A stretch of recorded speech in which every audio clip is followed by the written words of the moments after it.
Hello, this is Michael Wojcik with the City Council update for the meeting that took place on November 1st, 2010. The previous meeting I did not provide an update for because we didn't do a single thing. Depending on your perspective, that's either very good or very bad. 5 things I'm going to talk about this meeting. I want to talk about our first 2 approved labor contracts for 2011, street tree ordinance, a special district for Orchard Hills Villas, landlord code of conduct, and one of the complaints that came up at the City Council meeting. So this was a fairly action-packed meeting. We were there until well past midnight. First and foremost, one of the things I'm trying to do in the contracts that are coming forward with the labor unions is I want to make very clear that we communicate to constituents what exactly it is we signed up for, and I think that there's been a problem in the past. I've disagreed with how we communicate what exactly we're agreeing to. The net of it is that we agreed to 1% pay increases in the 2011 year. That's very reasonable, but I want everyone to understand what the real numbers are. And in fact, one group with that 1% increase is receiving a 6.5% increase in total compensation for the 2011 and 4.5% to another group.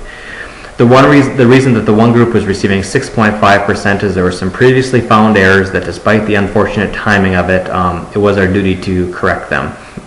The reason the figure is higher than the 1% compensation or the pay increase that's noted is that there's also an effect of going from no furlough days last year to adding furlough days this year. And there's also some benefits that are increased, and I think that there's very little we could have done. I mean, we could have been a stickler and said this is probably the worst budget crisis we've had in the history of the community, but fighting between 1 and 0, the cost of the fight was probably not worth any savings that we would see, and and on top of that, the people that are working for the city in general do a phenomenal job, so I don't have a problem with that. What I do have a problem with is there was a little bit of there were some people that wanted to communicate to the city that we were giving 1% pay increases, and that's just it's misleading, and I'm going to make sure that whatever the real numbers are, we're going to publish the real numbers, and we're going to make sure the community knows what's really going on. Second thing, after 6+ years of every stall tactic imaginable to man, we finally approved a street tree ordinance, and we also removed some language that I thought was in there to pander, and we actually put the street tree ordinance in the way that we should. This does not solve the urban forest problem for Rochester. There are 3 big issues we have. One is conservation of trees as we do new development. Second is a lack of street trees in new development. Third is a number of existing places that still need to be planted. This does not address the entire problem. However, it is a good start, and there was no situation that I saw where the solution would not involve new developments putting in the proper street trees.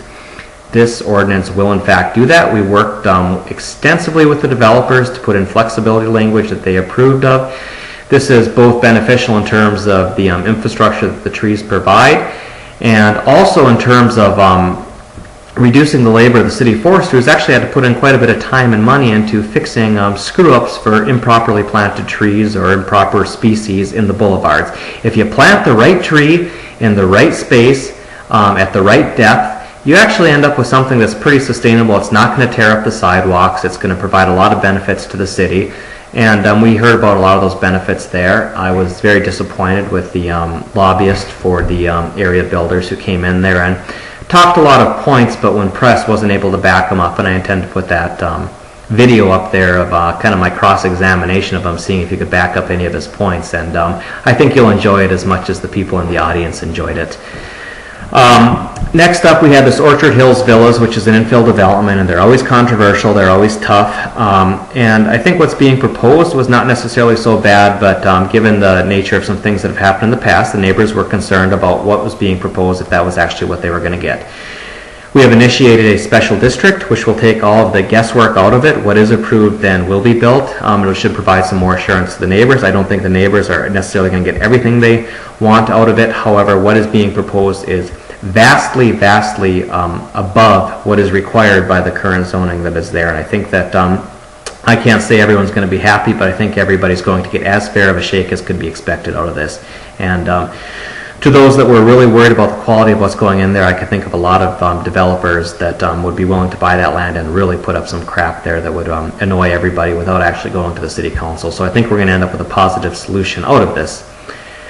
We finally, after the Boardman incident, Mr. Bilderbeck and I initiated this process, which why we were going to actually fix some of the loopholes and some of the conduct with some of our persistent problem landlords. We worked extensively with landlords, and we now have a landlord code of conduct. I was befuddled by the fact that completely unbeknownst to me, even though we had a dinner meeting earlier in the night, there was a last-minute change to the ordinance which significantly weakened it. If you'll remember the Boardman incident where she took her tenant on a shooting spree of Rochester, at Mr. Ruska's suggestion and backed by a majority of the council, we actually decided that if a landlord were to do something that endangered the public safety as much as that did, we would allow them to do it once for every property that they owned in the city. Previously, our Code of Conduct wrote that if you did something serious, the City Council did have the option, not the obligation, but the option to take serious action and basically shut you down in the City of Rochester, like we should have done with Laura Boardman if we had the authority to do so, and a number of other, quite frankly, our slumlords have been operating in our city for far too long. Most of our landlords are good. We don't have problems with it. Some of them are concerned about this language, but I think in time we will show that we're not going to abuse this. We're going to go hard after some of the bad landlords that we have, but if you're doing a good, honest business in the city of Rochester, we are open for business and you're going to be treated fairly with this. There's a lot of apprehension about the language that's actually there, but I think we have an obligation to show in time that we are going to be responsible and use it just the way that we intend to use it, and that is to go after the bad apples. There are some bad apples out there that need to be gone after. And I know that passing this is going to come a great relief to some of the people who live in problem areas like 4.5 Street and other places where we've had problem rentals in the city of Rochester. And for those landlords out there, and you know who you are, we're coming for you. Screw up again, we're coming for you. Get your act together. Don't ever let it happen again. Our citizens deserve public safety everywhere they live. And we're not going to tolerate your business practices putting them in jeopardy any longer. And I think that's the message that this sends.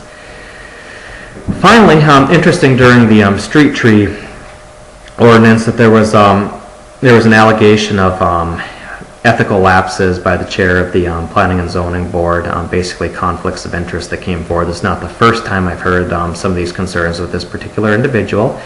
And the nice thing is, myself on the City Council, I don't have to deal with it. I said at that point is that, you know what, we have an ethical commission board for a reason. Write it up. Take it to them, let them deal with it, we'll listen to what they have to say. I don't think we as a city council should necessarily be determining the ethical standards, whether or not they've been violated by our peers and our appointees, but instead we have this independent board, which we do not appoint, that can weigh in on something like this, and that is the appropriate way of handling it. So there you go, a fun 5.5-hour city council meeting. That's what we were dealing with, and I'm pretty happy in general with this. We're heading into a tough budget cycle. As always, I welcome your questions, and I hope you find these videos helpful. And I am going to steer you to www.votewojak.org, where we have a lot of new postings that are coming up. We're really increasing the frequency that we're putting information out there. You can learn all sorts of things about your city, and if you have a question that you'd like to see me address, let me know. We're going to put that information up there too. We're turning this into a real portal for community information and for my neighborhood. So thank you for all that you're doing in the neighborhoods. Thank you for watching, and if you have any questions, let me know. Bye-bye.